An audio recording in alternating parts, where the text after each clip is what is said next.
Boa tarde, internautas, colegas do Facebook, do YouTube.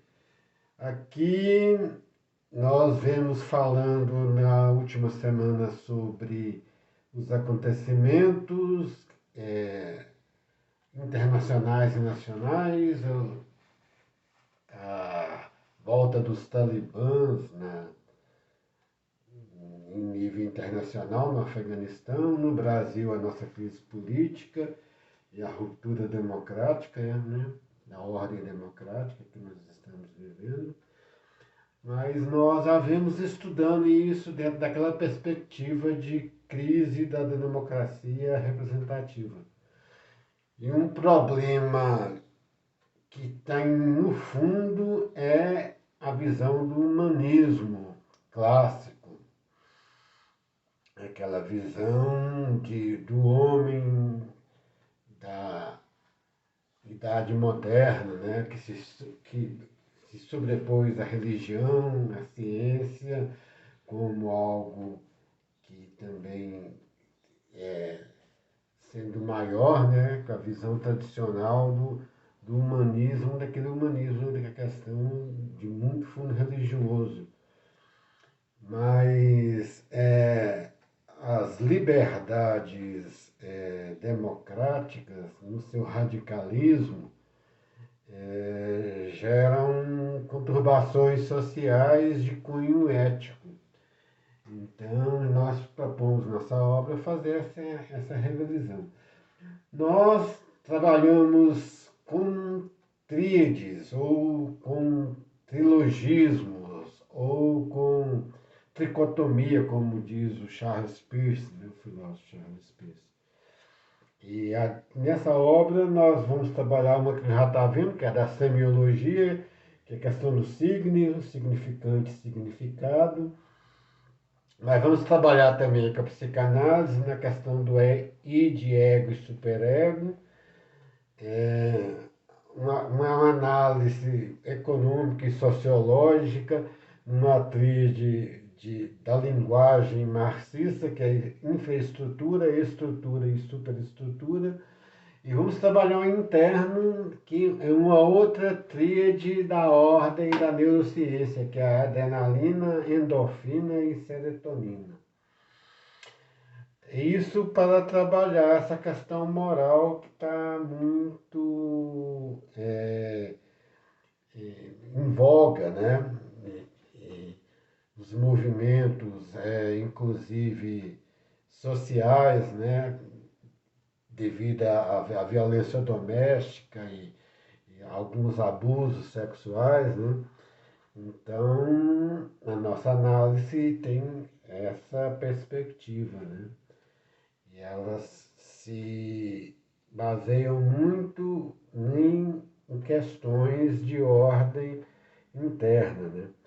E dentro disso nós vamos tentar recuperar, que é uma coisa importante, né, a questão religiosa, mas uma questão religiosa mais consequente dentro dessa perspectiva.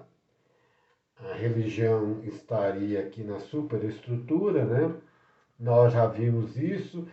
A psicanálise, o marxismo recusa essa questão, né, é materialista, mas a histórica, a gente tem sempre a perspectiva histórica, com a queda do muro de Berlim, o fator religioso foi muito importante.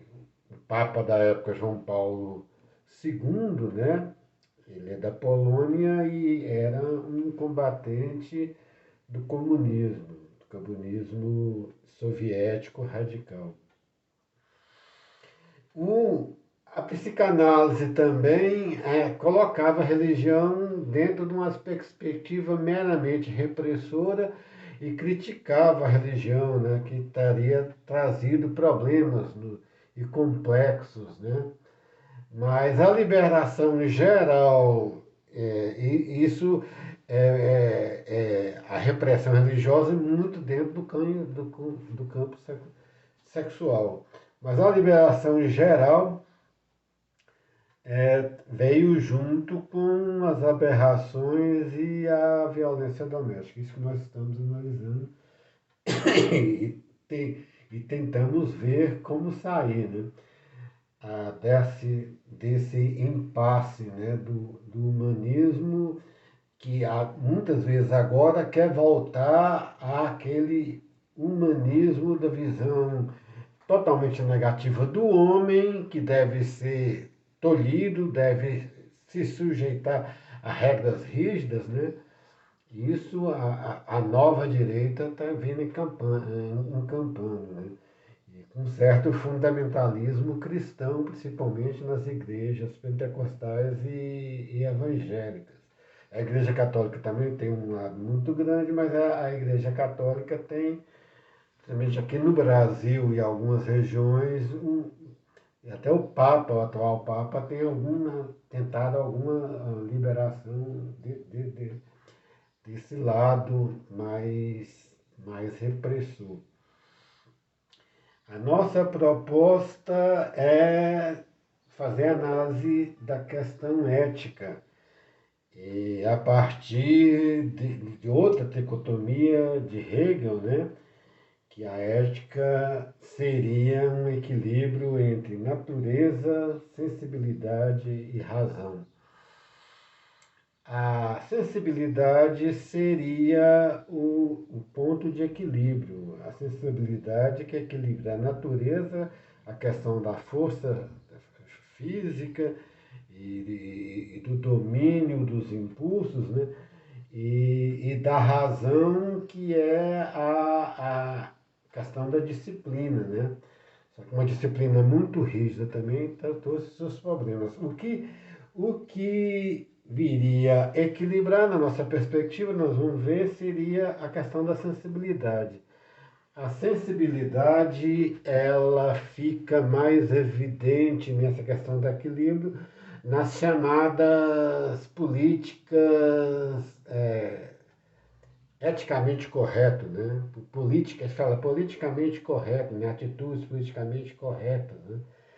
E, e essa visão da sensibilidade e esse afrouxamento dos costumes gerou essas deturpações que pediu de novo a volta daquela questão da natureza, e essa questão da natureza que nós vemos é a volta do machismo e a volta da misoginia, né? Essa questão do macho, nessa questão ética, a questão da natureza. Ela é uma questão profunda e arraigada no interior da pessoa, porque ela liga aos instintos primários, né? E o machismo é uma forma de organização social que ficou, e a misoginia também, né, muito característico na era chamada vitoriana do século XIX, que nós estamos vendo ressurgir em várias partes do mundo, né? Apesar de ser religioso, ele vê a religião dentro dessa perspectiva também. Aí nós pretendemos recuperar esse lado da sensibilidade. E esse lado da razão, que é só repressão, não é isso. A disciplina e a organização gera desenvolvimento e gera prazer também. É isso que nós vamos recuperar aqui. A superestrutura marxista vem para justificar o domínio de classe, né? Mas não é só isso. O marxismo também erra nesse ponto, né? A superestrutura, ela vem também favorecer essa organização, organizar a produção e gerar bens e riquezas e gerar bem-estar geral da sociedade. Tem esse outro lado que o marxismo não analisou, né? Desse outro lado da visão de classe, que principalmente a partir de Freud se perdeu essa questão da luta de classes como motor da história. Não tem essa luta mais, né? O motor da história é a organização racional da produção, dentro do racionalismo mesmo, hegeliano, saber trabalhar as contradições. Mas o liberalismo, jogando tudo no mercado, volta de novo essa questão da natureza.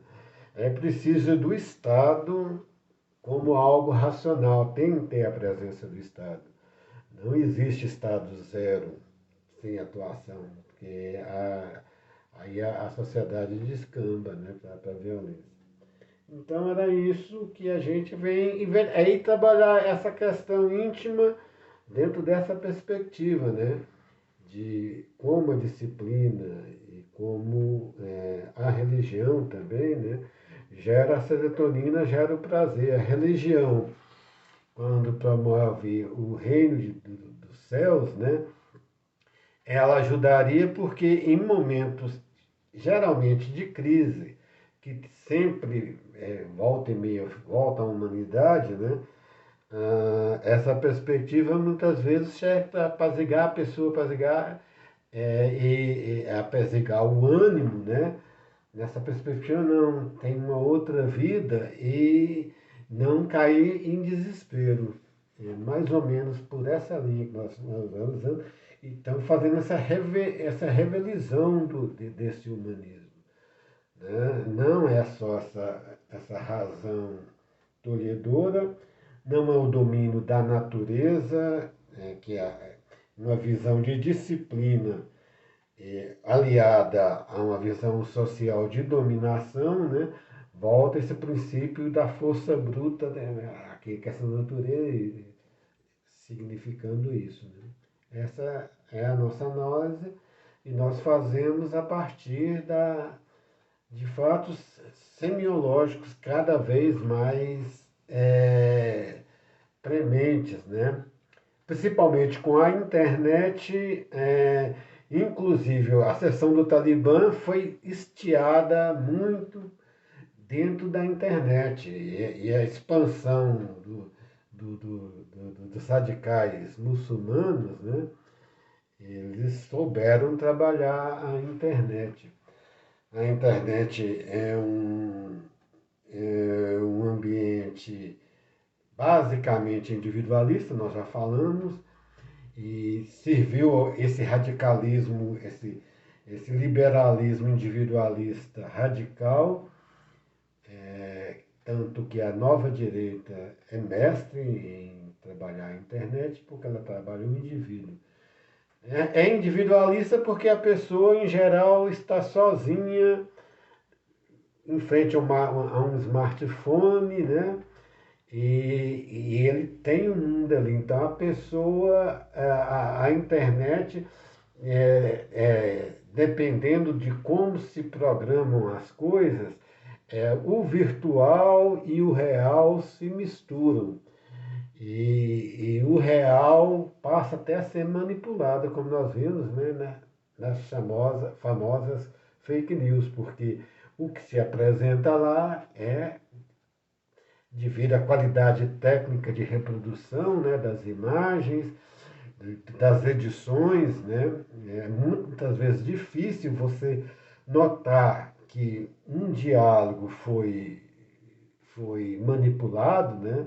Eles conseguem encaixar palavras que não foram ditas como ditas e colocar um contexto fora daquilo que está acontecendo, né?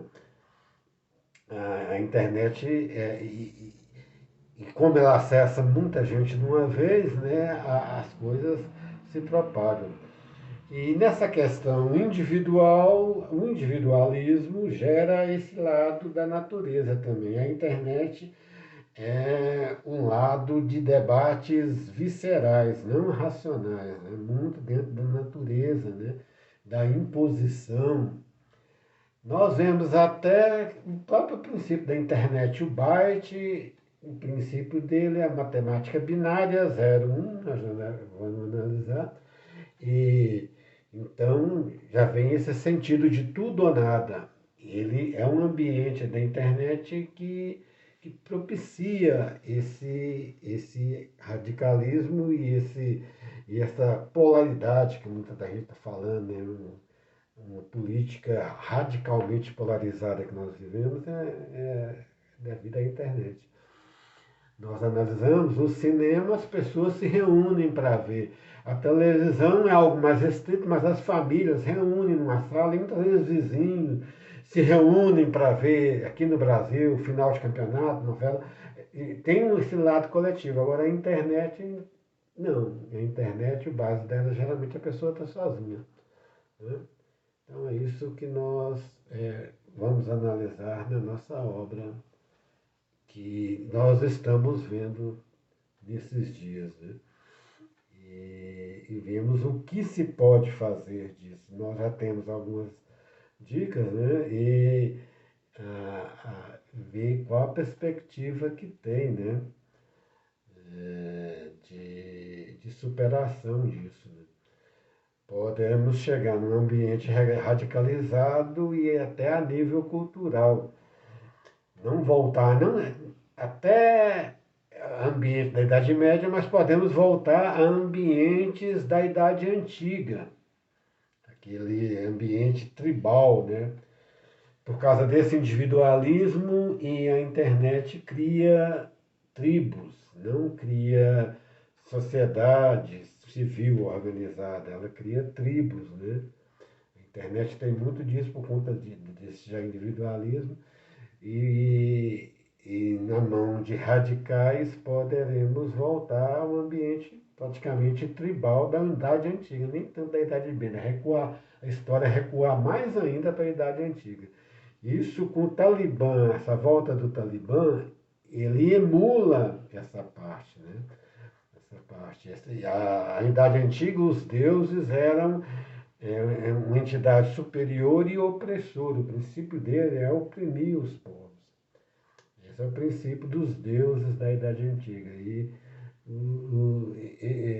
Tanto até, vamos dizer, paradoxalmente, os cristãos estão beirando para esse Deus da Idade Antiga, esse Deus opressor tudo, né, do povo. Eles, um lado do moralismo muito radical e que leva muitas vezes a. Tem crianças severamente castigadas, umas duas morreram, né? Já mostrou isso. E o lado de pessoas que têm uma conduta que não se coaduna com a dos outros. Excepcionais são desprezados, né? Homossexuais, e ninguém vê esse humanismo geral, né? Que nós tentamos